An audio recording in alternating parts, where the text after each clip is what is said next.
Salmón y punto. Empezamos.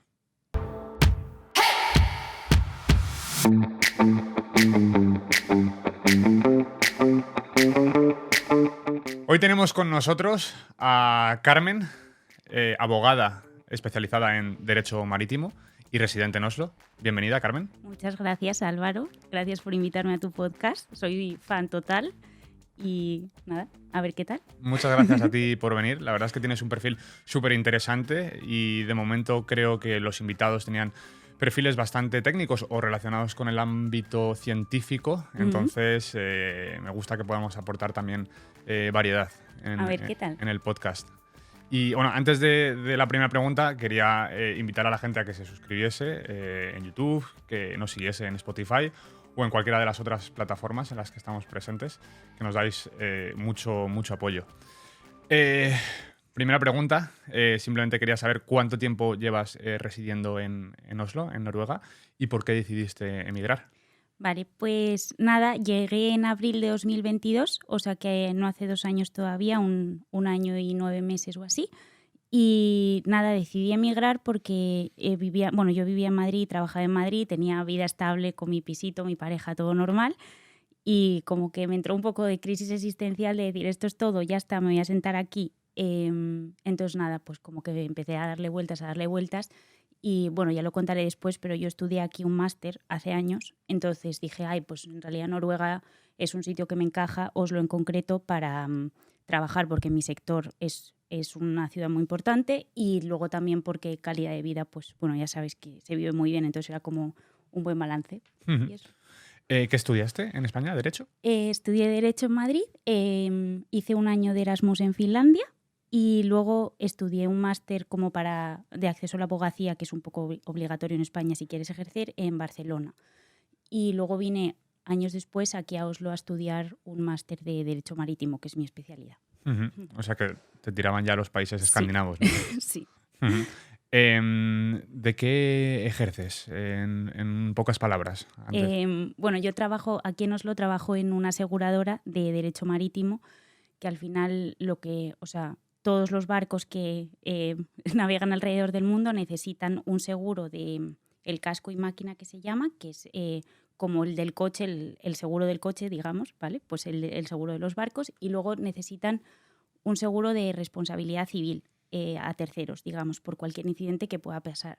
Entonces yo lo que hago es que gestiono cualquier incidente o cualquier disputa jurídica, digamos, entre, de que puedan tener mis asegurados, que mis asegurados son normalmente propietarios de los barcos o empresas que fletan, que alquilan esos barcos para mover sus mercancías, ¿no? Entonces, pues por ejemplo, hay una colisión entre dos barcos, ¿no? Pues luego ahí hay un montón de disputas jurídicas de págame, te pago, no sé qué, pues en eso asesoro jurídicamente o gestiono pues cualquier incidente de mi mercancía ha llegado dañada y pues necesito reclamar a mi fletador, a la persona que fleta el barco. Bueno, gestiono incidentes de barcos, digamos. ¿En España se parecía mucho lo que hacías a lo que haces ahora?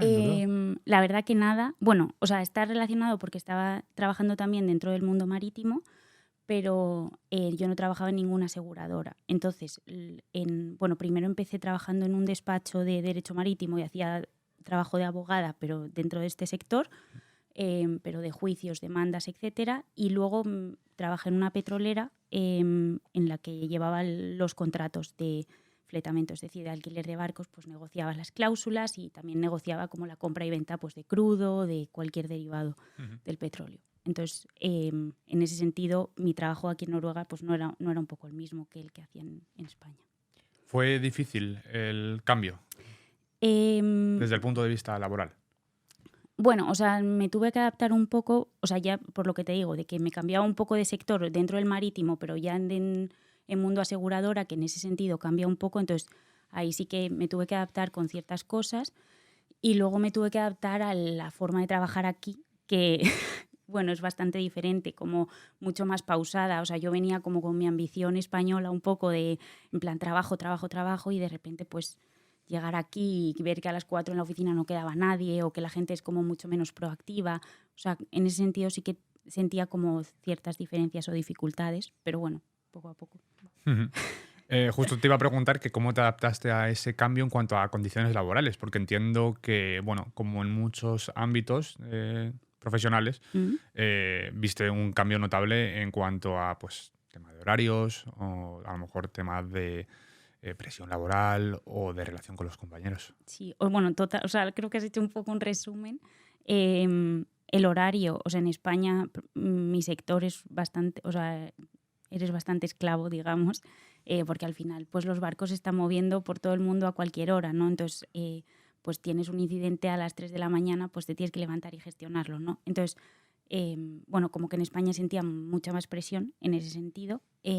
Aquí las empresas entienden que, que tienes tu vida privada a partir de las 3. Yo salgo entre 3:30 y 4, tengo mucha suerte. Y o sea, fuera de ese horario hay veces que me tengo que conectar, pues por lo que te digo, que a veces tienes incidentes y tal, pero te lo valoran o te lo pagan. O sea, es como que está remunerado. También noté bastante como complicación o bueno, como que fue un poco una dificultad.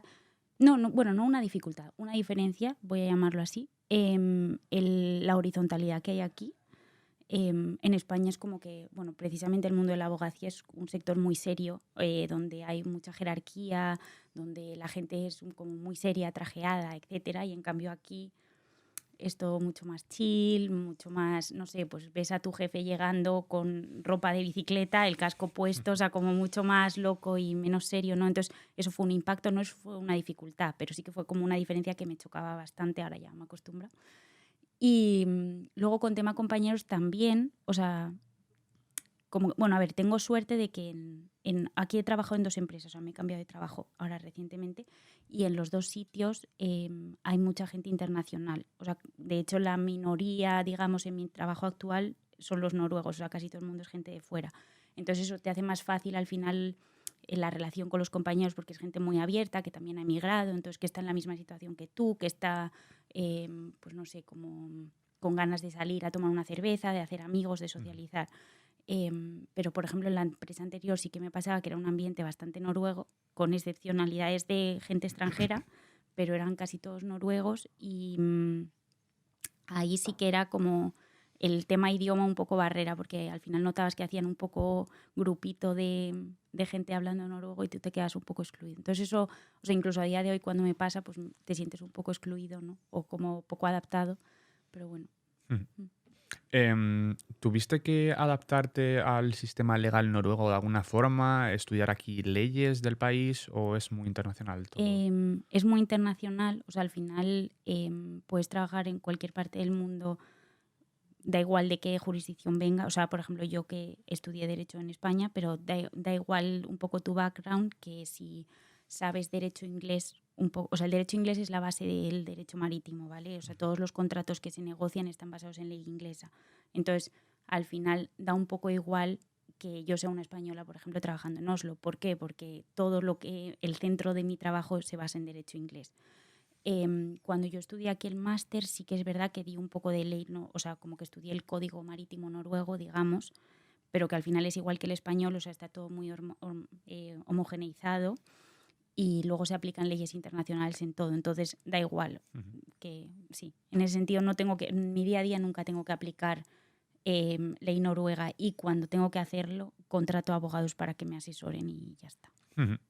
¿Dirías entonces que hay diferencias significativas en la aplicación de derecho marítimo entre los dos países? O... No, o sea, no, Mm, es como todo muy, sí, es muy armónico. Y, o sea, que es lo que también me encanta del trabajo, porque puedes ir a cualquier parte del mundo que no necesariamente, o sea, igual si estuvieses entrevistando a un abogado penalista, por ejemplo, en el que sí que tienes que aplicar las leyes de cada país, claro, su visión de contraste España-Noruega que se tendría que adaptar aquí, entonces su perspectiva sería totalmente distinta, pero en ujú, mi caso es como muy, sí, o sea, muy armónico. ujú. ¿Y hay algún detalle específico en cuanto, desde el punto de vista legal, en el que creas que haya una diferencia entre Noruega y otros países o es tan internacional y tan homogéneo que no hay Es que no, prácticamente? o sea, no hay. Luego puede haber ciertas diferencias en cuanto a que pues Noruega tiene una protección no sé, pues de sus costas marítimas de alguna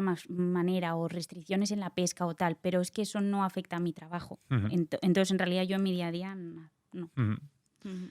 Em, en términos porcentuales de tu Ujú. sector, ¿dirías que los salarios en Noruega son mucho mayores a los de España? Em, yo creo que sí. O sea, en términos generales, en porcentaje te diría que sí.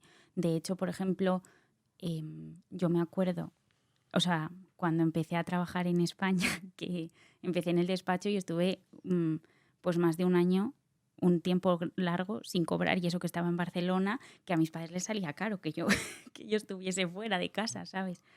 Y en cambio veo aquí la gente que empieza recién como de becario y ya les pagan pues un sueldo decente, por lo menos sí, en todas las empresas en las que yo tengo alrededor de mi sector, es como que hay un salario mínimo muy bien y garantizado para la gente que empieza, que eso en España pues tienes condiciones un poquito peores.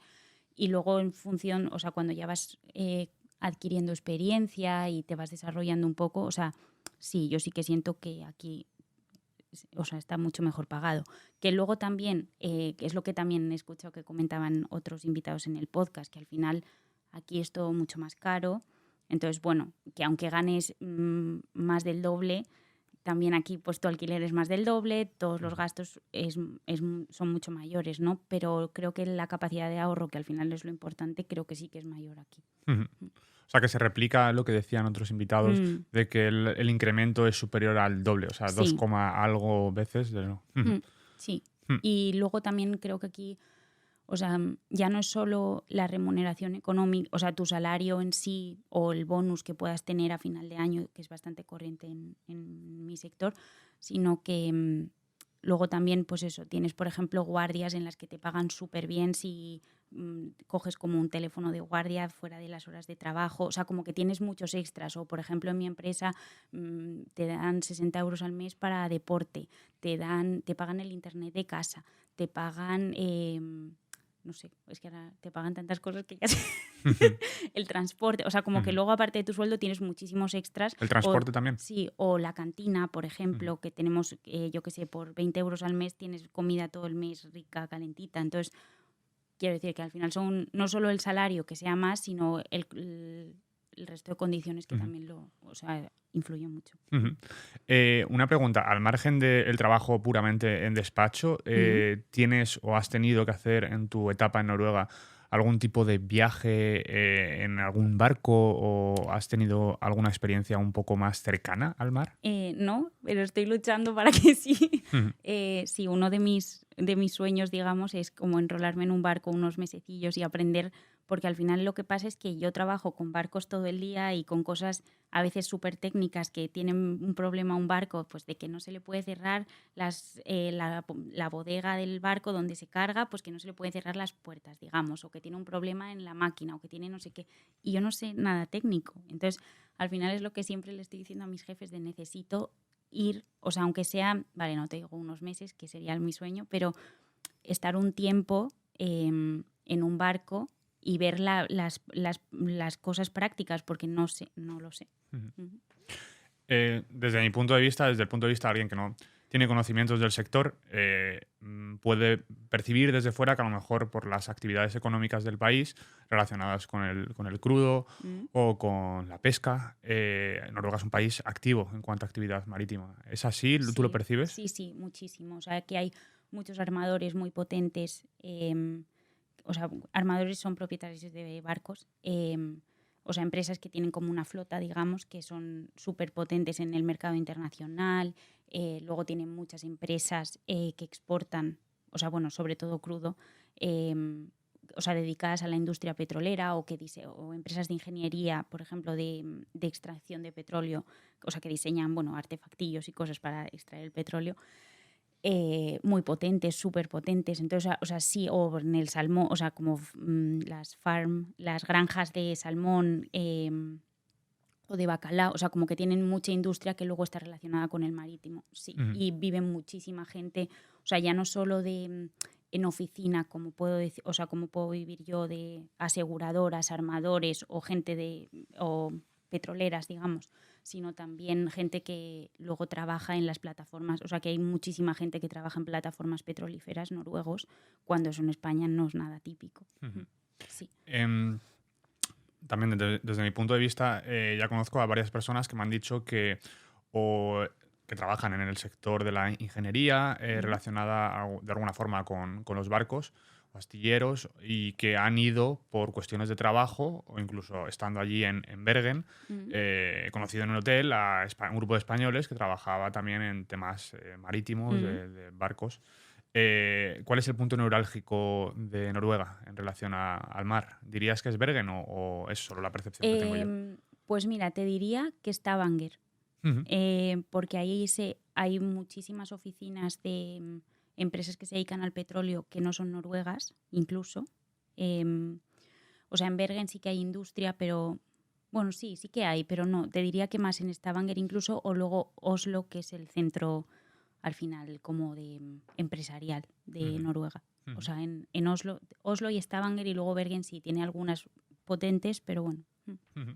Sí. Y luego en el norte, luego en el norte también, como por la zona de Ålesund, también hay mucho, o sea, como hay empresas astilleros, como has dicho, o empresas dedicadas a las a las granjas, perdón. Pues ahí también están en Ålesund, hay mucho. Al margen de tu actividad profesional en relación con el mar, cuando te especializaste, ¿había algo que te llamase particularmente o era simplemente que querías desarrollarte en ese ámbito porque veías con posibilidades? Cuando empecé, sinceramente, no sabía lo que era. O sea, como que cuando empecé o sea, cuando yo me metí en el mundo del derecho marítimo era en la universidad a través de como una competición que había entre universidades de derecho marítimo. Entonces, como que teníamos que hacer una especie de juicio simulado sobre un asunto de derecho marítimo. Y no tenía ni idea de lo que era. O sea, no me podía imaginar que luego detrás de esto había como una industria tan grande y tan diversa, porque, o sea, quiero decir que tienes cosas, o sea, luego dentro del mundo del derecho marítimo hay muchísimas especializaciones, porque hay gente pues experta en salvamento, que es, por ejemplo, pues un barco cuando pues se está hundiendo, enviar remolcadores para reflotarlo o lo que sea, ¿no? O luego hay otras personas expertas en contratos, otras personas expertas en tanqueros, por ejemplo, otros en carga seca. O sea, es como que hay tantas posibilidades. O luego hay gente súper comercial que se dedica se llaman traders, por ejemplo, que se dedican a la compra-venta de mercancías para luego transportarlas, o al flete de barcos para que luego sacar dinero. O sea, como que dentro del marítimo, o sea, hay tantas cosas que cada día bueno, no cada día, pero como que cuando yo empecé a especializarme empecé a ver como que vas asomando la cabeza y dices, pero sí, es un mundo enorme. O, por ejemplo, en España, cuando trabajaba en la petrolera, o sea, yo no tenía ni idea de la industria que hay detrás del petróleo, de todas las posibilidades de trabajo que hay. Entonces, cuando empecé a especializarme, le dije, qué guay, barquitos. Y luego vi, pues eso, todo el mundo que hay. Sí. Como abogada, ¿qué consejos o sugerencias le darías a otras personas que están considerando en emigrar a Noruega?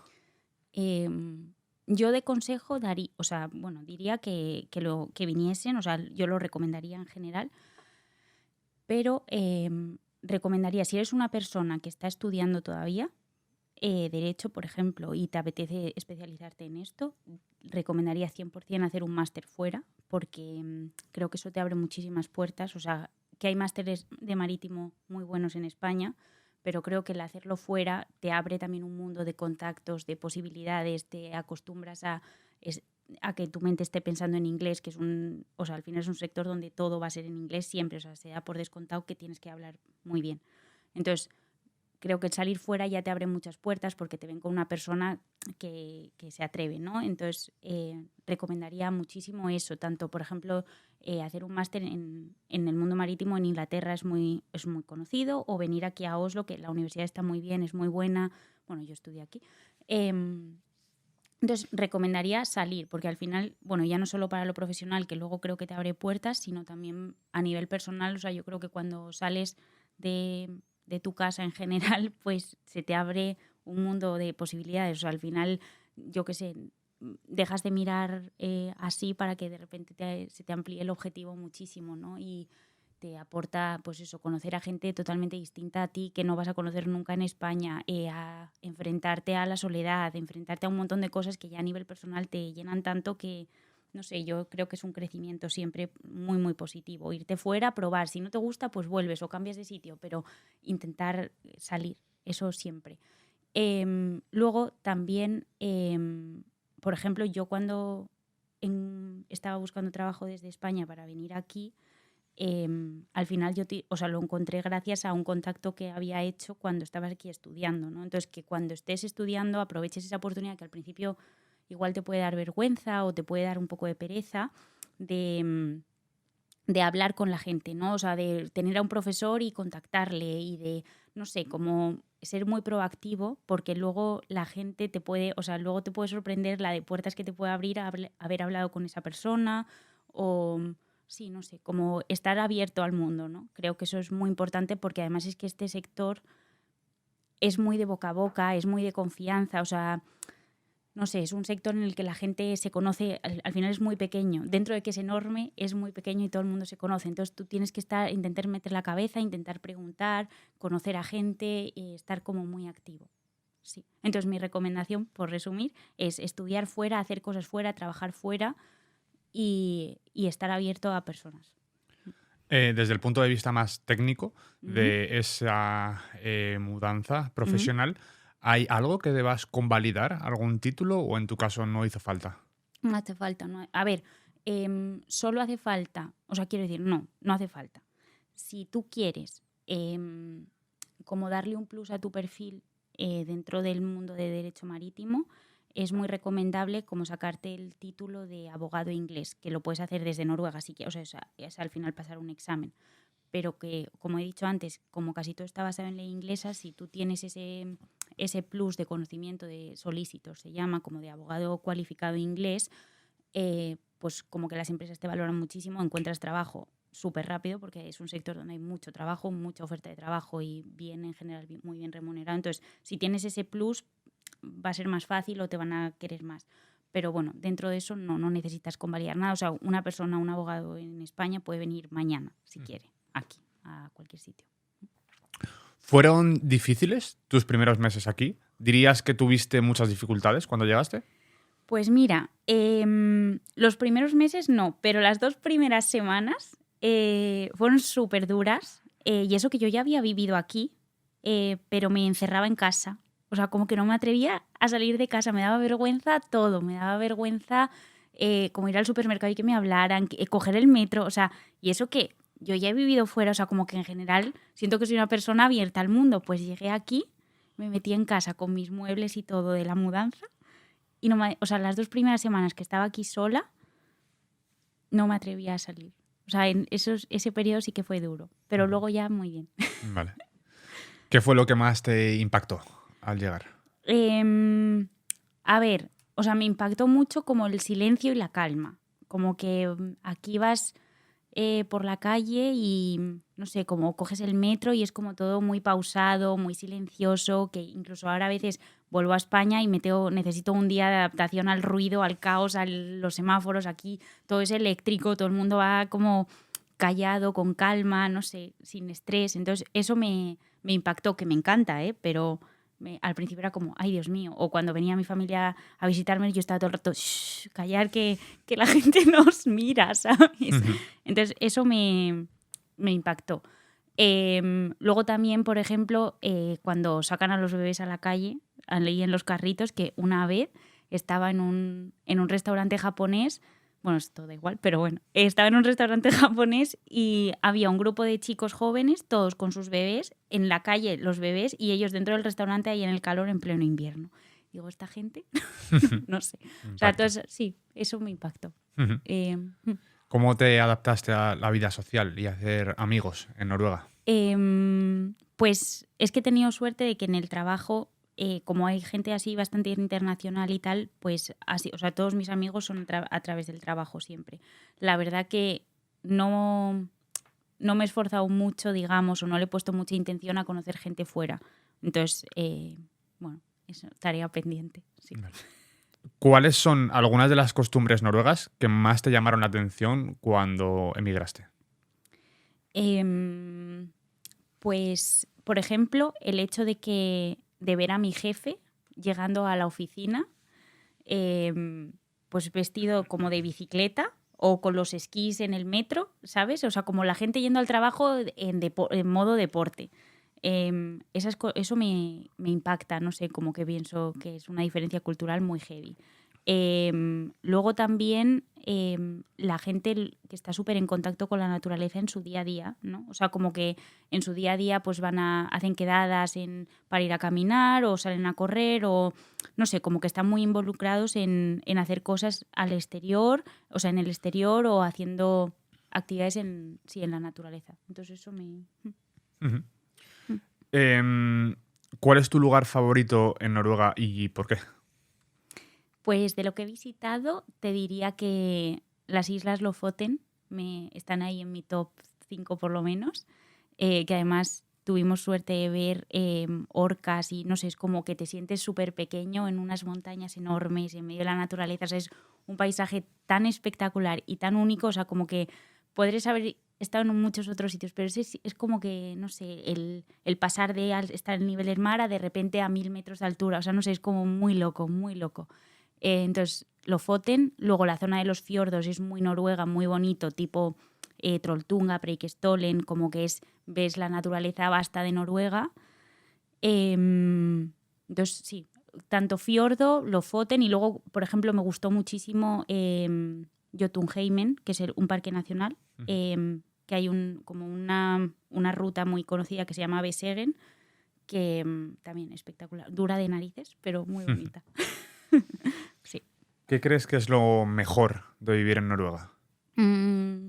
Creo que el equilibrio, bueno, lo que dice todo el mundo, yo creo que es el equilibrio, el balance entre la vida personal y laboral, que realmente tienes tiempo para tus cosas al salir del trabajo, o sea, tu día no empieza a las 8 de la tarde como te puede pasar en España, sino que empieza pues a las 4. Entonces, eso es un lujo increíble. Luego también eso, o sea, condiciones laborales, o sea, salariales, perdón, que también pues te permite hacer muchas cosas que sí, pues tener un estilo de vida igual un poco mejor que el que tienes en España. Y sí, esas dos. Ujú. ¿Y qué dirías que es lo peor de vivir en Noruega? A mí lo que más me frustra es como la parsimonia de la gente. Es gente súper parada, en general, pero es gente muy parada y gente muy poco orientada al servicio. Es decir, tú vas aquí a una cafetería y pueden tardar 3 horas en hacerte un café latte porque primero tienen que limpiar la máquina y luego ya te atienden. O sea, es gente muy lenta que no sé, tú en España ves la rapidez, la agilidad de la gente y aquí es como, no sé, todo muy lento. Entonces, a mí eso me frustra un poco porque es como ahí, espabila, ¿no? A ver, pero bueno, salvando eso, luego también el estar, o sea, ya como respuesta más convencional te diría que el estar lejos de tu entorno, ¿no? O sea, el echar de menos a tu familia, a tus amigos, o sea, eso al final pesa mucho y te planteas muchas veces, ay, quiero volver, quiero estar lejos de ellos tanto tiempo. Ujú. En relación también a eso, supongo que también dirás la familia, pero ¿qué es lo que más echas de menos de España? O sea, sí, para mí mis relaciones personales, ¿no? O sea, al final la intensidad con la que te relacionas en España con tus amigos, con tu familia, con tus seres queridos, eso lo echo mucho de menos. Echo de menos mi pincho de tortilla en un bar. Esto muchísimo. O sea, aquí no hay el concepto bar, terraza, aquí no existe, es como una cafetería. O sea, es otro concepto de salir y de ocio. Entonces, eso lo echo de menos. Y sí. La sensación es que cuando vas a una cafetería, cuando vas a un bar, cuando vas a un restaurante, vas exactamente para lo que se supone que debes ir, que es comprar un café, comer un plato de comida y ya está. Ya, total. Y que no hay algo que rodee ese hecho, ese acto social, que en España es imprescindible. Total. Entonces, O sea, es que, y la espontaneidad, ¿no? De llegar en plan a media mañana y pedir en la barra, o sea, no sé, es como la improvisación. Aquí, sin embargo, es en plan, ay, me pido un café latte en silencio en mi bar, lo tengo que programar con 3 semanas el haber quedado con este amigo porque tengo la agenda supuestamente ocupada. O sea, no sé, es como que, sí, no hay tanta, no sé, sí. ¿Notas algo que también hemos mencionado aquí con otros invitados? Y es que hay menos lugar en general en la vida social noruega a la improvisación y que cualquier plan se ha de planificar o de hablar con mucho tiempo. Sí, muchísimo. O sea, pero no sé si realmente lo hacen. O sea, no sé si lo hacen porque están ocupados. Esa programación es, necesito programarme porque no tengo espacio en mi vida. O si es por simplemente choque cultural, ¿sabes? No lo he averiguado, pero sí, lo noto mogollón. Lo noto mogollón. O sea, como que tienes que estar con 3 semanas para programar, que te vas a tomar un café al salir del trabajo. Es como, ay, Dios mío. ¿Qué es lo que más echarías de menos de Noruega si volvieses a España? Mi tiempo. O sea, mi tiempo para hacer... O sea, pues me encanta salir a correr. Pues para salir a correr, para leer mi libro, para cualquier cosa. O sea, como que en España yo sentía que siempre tenía prisa. O sea, como que ibas a tus actividades de ocio con prisa porque llegabas cansado del trabajo y era como todo un atropello. Y aquí estoy tranquila, con tiempo. O sea, esa sensación es... O sea, yo creo que me costaría mucho. Y de hecho, las veces que me he planteado así de típico pensamiento fugaz, que no sé si te pasará, pero de ¿y si me vuelvo? ¿No? Al final pienso, y volver a casa a las 8:30 otra vez de la tarde y cenar, irme a la cama y otro día nuevo sin tiempo para mí, quiero eso. Ya. Ese pensamiento yo creo que, como dices, lo tenemos todos los que estamos aquí, porque es una vía de escape bastante razonable y posible. Al final es tu país, es donde tienes a todas tus relaciones familiares y de amistad. Entonces, cada vez que algo vaya mal aquí, ya sea tengo frío, me duele la cabeza por la oscuridad o hoy en el trabajo he tenido una mala reunión o lo que sea, vas a pensar, vale, me vuelvo. Sí, yo creo que es una vía, un pensamiento de vía de escape. Del mismo modo que, al menos a mí, cuando a veces estás en España un tiempo largo, un mes, y también tienes cualquier situación que no te agrada o que pues te sientes incómodo por lo que sea, dices, me vuelvo a mi hogar. Quiero volver. ¿Dónde está Oslo y su limpieza? Claro. ¿No te pasa, por ejemplo, vuelves a Madrid, que está todo más sucio en general? Dices, ¡buah! Es que Oslo, qué limpio, no hay ni una meada de perro, ¿no? No sé, o sea, como... Sobre todo es un poco lo que noto en Madrid es el caos cuando llegas. Que vas por el centro, vas por Sol, obviamente por Sol puede haber, pero luego estás en Goya y en cualquier sitio, en cualquier zona y notas mucha gente pasando por las aceras y eso es un choque. Pero sí que es cierto que también al mismo modo es vidilla. Alegría, eso es. Sí. ¿Cómo te adaptaste a los días cortos y a las condiciones de luz durante el invierno en Oslo? La eterna lucha. Pues, a ver, aún me cuesta. O sea, yo soy una persona, además, como muy de mañana, de levantarme por la mañana pronto y de activarme. Y aquí, por ejemplo, en invierno me pasa que como a veces, bueno, los días así más cortos, hasta las 10 casi ni sale el sol, es como que me consume mucho. Y por las tardes me tengo que forzar a hacer cosas. O sea, como que sí. Mi plan sería, salgo a las 4, ceno y me voy a dormir. O sea, el ambiente te pide eso, ¿no? Pero te tienes que esforzar mucho. Entonces, yo a día de hoy me sigo... O sea, no estoy adaptada, digamos. O sea, como que sigo luchando internamente para decir, venga, no, Carmen, ve al gimnasio, que luego te sientes... Es verdad, luego te sientes fenomenal, pero en el día a día te da... Pues sí, te arrastra un poco. Sobre todo cuando... A ver, es cierto que muchas veces en Madrid, tú lo sabrás, pues en invierno, pues, la noche hace las 6 y pico, y obviamente tú no has salido de la oficina a esas horas. Entonces, cuando sales es de noche. Aquí pasa lo mismo, lo que pasa es que hay menos horas de luz. Sí, sales mucho antes, pero también se ha hecho de noche antes de salir. Entonces, también el forzarse, yo creo que es algo que los invitados del podcast dicen que hay que forzarse a... Igualmente, sí. ¿Tienes alguna comida noruega favorita que hayas probado? O no favorita, pero que al menos te haya llamado la atención.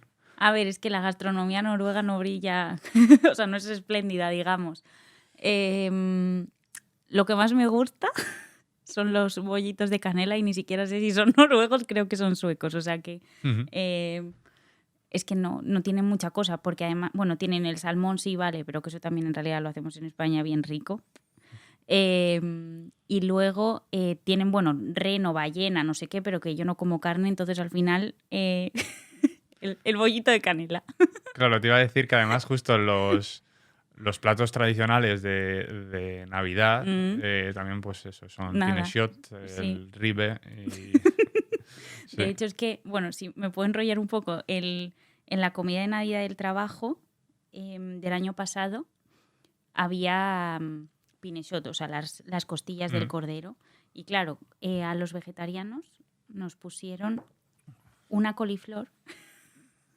O sea, una coliflor hervida en un plato enorme y esa fue nuestra cena de Navidad y encima no me gusta la coliflor. O sea, es decir, las alternativas en la cocina noruega no son muy variadas ni espléndidas. Vale. Entonces esta pregunta no es un éxito. ¿Tienes alguna recomendación cultural en Oslo? ¿Un museo, una actividad, un evento, algo que te guste particularmente de la vida más cultural de la ciudad, que por otro lado es bastante activa, yo creo? Total. Pues mira, recomendaría intentar estar un 17 de mayo, porque es un día que, bueno, es el Día de la Independencia y lo viven muchísimo. O sea, no sé, a mí me sorprendió mucho el primer año que estuve verles a todos vestidos con los trajes tradicionales, los peinados, con las banderas. Luego hay un montón de parades, de desfiles de los niños tocando las bandas, tal. O sea, es un día como que impresiona mucho así como cultural de ellos, que lo viven tanto que mola estar alrededor y verlo. O sea, que sí, en eso lo recomiendo. Y luego también, o sea, de museos. A mí el Museo Nacional me encantó, aquí en Aker Brygge. Y el Museo de Munch, sinceramente, me decepcionó bastante. Mucho edificio, pero luego dentro tiene 2 plantas o 3. O sea, es como un edificio enorme, así en el fiordo, tal, no sé qué, no sé cuánto, pero luego... O sea, que los cuadros son preciosos, pero que me esperaba que fuese a ver, no sé, una colección súper completa o de... No sé, pero lo encontré un poco... Que si vas los miércoles, que es gratis, pues todavía. Pero si pagas 15 de las 6. A partir de las 6, ¿no? Pero que si vas pagando y pagas 15 euros para ver 2 cuadros, pues bueno, te lo piensas un poco más. Recomendación para la gente que venga a visitaros, lo que vive aquí... si no quiere entrar en el museo, pero aún así quiere llevar a gente a ver las vistas desde la última planta, que tiene una cristalera muy bonita donde se ve el fiordo y se ve la ópera además, puede subir como hacia el restaurante en el ascensor que hay en el fondo del edificio, llegar arriba, ver las vistas, y hacer fotos y bajar. Cena muy bien, ¿eh? Es un poco caro, pero está rica la comida. Ahí está bien. ¿Qué recomendarías visitar en cuanto a la naturaleza en Noruega? Ya nos has dicho antes. En Noruega en general. Bueno, creo que antes ya te he dicho así unas cuantas. O sea, mis favoritas son el de Besegen, 100%, Trolltunga y Preikestolen, que son como las más típicas. Y luego, en realidad, en Oslo, a mí me encanta, o sea, no sé, creo que igual también cuando estudiaba aquí, que vivía 5 minutos o a menos caminando de Sognsvann, a mí me encanta, o sea, como que me encanta dar una vueltecita por Sognsvann aquí en Oslo, que es un lago. Me relaja mucho y es un sitio muy bonito, en cualquier estación del año. ¿Qué le dirías a aquellos que estén considerando mudarse a Noruega? En general, no solo de tu ámbito laboral. ¿Les animarías a venir? Sí, o sea, yo animaría a todo el mundo a venir, pero que no se idealice. O sea, en España tenemos la concepción de que los países nórdicos son la repera y que son más productivos y gente más inteligente y gente mucho más pro que nosotros, que tenemos como un complejo de sur de Europa un poco tal. Entonces, ven, aprende, yo qué sé, quiero decir, anímate a venir, pero no lo idealices ni pienses que es gente superior ni que vas a vivir a la tremenda, porque también es verdad que luego tienen muchas cosas que no son perfectas. Es decir, que por mucho que cobres más y salgas a las 4, no quiere decir que estés en un entorno laboral perfecto, para nada. Vale, y por último, un bloque de preguntas cortas, ¿vale? Normalmente, con otros invitados pasa, son preguntas cortas, pero alguna da lugar a que hablemos un poco más largo y tendido, así que no te preocupes. Vale. ¿Cuál es tu supermercado noruego favorito? Coop Mega.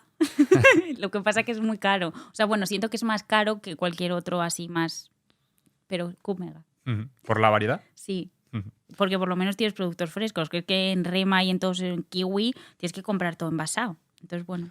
Sí, a mí me llama la atención comprar un pimiento rojo y que esté envuelto en plástico. Sí. Me da un poco de pena, además. Es que además individuales, o Sí. sea, envuelto en plástico individual y dices, bueno, aquí Noruega, el país verde, Sí, es verdad que eso llama muchísimo la atención. muchísimo. Ver Yo no lo muchas entiendo. verduras O el envueltas. pepino, o sea, todo. Sí, todo. es verdad también el pepino. Que muchos vienen de España, por cierto. Sí. ¿Te gusta navegar? Es que nunca he navegado. ¿Nunca? No. O sea, nunca he estado, quiero decir, he ido en típicos ferries o cruceros o tal, pero nunca he navegado. Ujú. Así Vale. que tarea pendiente. Tarea pendiente, eso es. ¿Has visto ya auroras boreales en Noruega? En Noruega no, y eso que estoy todo el rato con la aplicación de ir a ver, que tiene un de índice de aurora. Ay, me estoy enrollando mucho. Bueno, No, dilo. bien. Ujú. Que estoy todo el rato con el índice de aurora, pero no, o sea, a ver si hay, pero no hay. Pero cuando estuve de Erasmus en Finlandia, vi muchísimas y de todos los colores y es tan bonito. Es cierto que yo siempre le digo a la gente que primero, tus expectativas deben ser bajas en la medida de lo posible, aunque pues inviertas mucho dinero, gastes mucho dinero al ir allí a zonas donde supuestamente las vas a ver, pero no te las van a asegurar. O sea, nadie puede asegurarte ver auroras, por mucho que vayas a una época en la que presumiblemente tengas más posibilidades.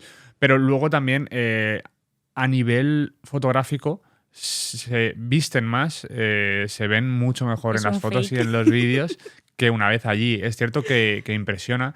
Y yo creo que impresionaría más. Yo, por ejemplo, he visto auroras en Tromsø, pero haciendo un viaje ad hoc para ver auroras. Vale. Y tuve suerte, porque puedes hacer un viaje de ese, Sí, que de esté ese estilo nublado. y no verlas. Lo único que había luna llena y por eso creo que no las vi todo lo. En la cámara quedaban increíbles, pero no las vi yo en directo todo lo bien que podía haberlas visto. Quizá por la luna llena también. Pero conozco a bastante gente que ha ido a hacer Langren, esquí de fondo aquí, y que pues haciendo Langren, no tampoco muy al norte, es decir, al norte de Oslo sí, pero 3-4 horas conduciendo Bueno. hacia el norte, que no llegas ni a Trondheim, y ver auroras mientras esquiabas por la noche. Eso y es eso un sueño. supongo que debe ser como Sí. algo que no te esperas, y al no esperártelo debe ser Claro. maravilloso. A ver, bueno, yo creo que es maravilloso igual, ¿no? Pero sí, o sea, cuando de repente improvisas, miras al cielo, lo ves verde o morado o amarillo o tal y las ves moverse. Bueno. ¿Cuál es tu palabra noruega favorita o la más divertida que has aprendido? Bueno, es que no he aprendido noruego, o sea, no me he puesto en serio, o sea, que tengo un poco tarea pendiente, pero la primera palabra que escuché en general en mi vida de noruego y que me quedé loca fue derenelukus, que es lo que dicen al cerrar las puertas, que yo aterrizo en Oslo, me meto en el tren y de repente oigo eso y digo, ¿qué hago aquí? ¿Qué es esto? Pero bueno, eso. Además la escuchas a diario. O sea A que... diario. Ya tengo como la coña con mi familia. Derenelukus. Bueno. Ya sabemos que Noruega no se caracteriza por una gastronomía que brille, pero si tuvieses que elegir un alimento de supermercado noruego que exportarías a España, ¿cuál sería? Es una guarrada, pero el smash. Que ¡Qué maravilla! ¡Qué maravilla! Son los conos 3D bañados en chocolate. Riquísimo. Sí, tal cual. Además es justo en los conos 3D de Matutano de toda la vida, la bolsa blanca, ¿no? Con símbolos rojos, pero bañados en chocolate. Es que es así, tal cual. Es una definición pero perfecta. Es que no suena atractivo. Yo cuando lo vi pensé, pero qué guarrada es esta. O sea, y luego lo probé y es adictivo. Además es que es adictivo, ¿eh? Luego te comes la bolsa y te sientes fatal, pero está muy bueno. Nos ha sucedido lo mismo. O sea, yo tardé muchísimo tiempo en probarlo y ahora en las reuniones de amigos se intenta prohibir, pero de vez en cuando alguien sorprende con una bolsa y se acaban en ese momento la bolsa entera. O sea, sí tienen algo, es verdad. Ahí hay negocio. Sí. De hecho, un amigo que me vino a visitar se llevó una bolsa y le duró muy poco. Nada, o sea que una hora. Sí. Me tengo que acordar de llevarle una bolsa ahora en Navidades, que seguro que lo agradece. ¿Cuál es tu estación del año favorita en Noruega? El otoño Es verdad que es lluvioso, pero me encanta. O sea, me encanta el bosque de colores. Me encanta, me encanta. Ujú. A ver, aquí la primavera y verano también súper bonitos. Y el invierno todas, pero es que el otoño me encanta. ¿Cuál es tu actividad al aire libre favorita en Noruega? Bueno, correr es lo que más hago y lo que más me gusta. O sea, salir a correr por la calle, por el Nordmarka, que es como el bosque de al lado de Oslo, por el lago, incluso por el fiordo, por Vigdoy. O sea, me encanta. Además, hiciste la media maratón Sí, de Oslo. sí. Ujú. Es dura de narices, pero bueno. Todo el mundo dice que hay una parte que Es horrible. Encima en que el es subida, ¿no? 16-17 en el kilómetro 16-17 que ya estás súper cansado y te pone una subida, pero de verdad, así. Y es como... Pero bueno, ahí la hice yo, sin parar, además. El año que viene te lo digo. Me la voy a sí, hacer. Sí, sí, muy sí. bien, Voy a Álvaro, muy intentarlo. bien. Porque ya he hecho 2 veces los 10 kilómetros. Pues te Y toca, los 10 te kilómetros toca. son No, bastante. está guay. Están Sí, bastante bien, ¿no? son más planitos. Muy Sí. planitos, sí, pero bueno, lo otro. Ay, muy bien, muy sin bien. presión de tiempo. Por último, ¿no te irías de Oslo sin visitar qué? O sea, bueno, soy muy pesada con Sognsvann, pero Sognsvann me encanta, el lago, me encanta. Y luego las islas, me gustan mucho del fiordo de Oslo. ¿Cuál en concreto recomendarías? ¿Jovedoya? Sí, bueno, es que todas me gustan, la verdad. Y ahora no me preguntes los nombres porque ya no me acuerdo. Pero todas me gustan. Y a ver, ¿qué más? Ekeberg Parque me gusta mucho también, con las esculturas. Muy entretenido y muy bonito. Qué bien. Ya hemos terminado. La verdad es que ha sido Vale. una entrevista, ha sido un placer. Muy interesante. Y Muy creo amena, muy bien. espero que te hayas sentido a gusto. Súper, sí. Creo que también además tiene detalles muy útiles para las personas que decidan emigrar o incluso también abogados que quieran venir. Espero. Le invito a la gente que si tiene alguna duda en concreto, sea abogada o sea abogado o no, y crea que con tu experiencia le puedes ayudar a que comente, ya sea en YouTube, en Instagram, en TikTok o en otras redes sociales, Sí. y yo te enviaría las Claro, sí, preguntas. que pregunten lo que sea, si en lo que pueda ayudar, yo encantadísima. Perfecto. Sí. Si os ha gustado, por favor, suscribíos en YouTube o seguidnos en otras redes sociales. La verdad es que será un placer. Muchas gracias por escucharnos. Hasta la próxima. Chao.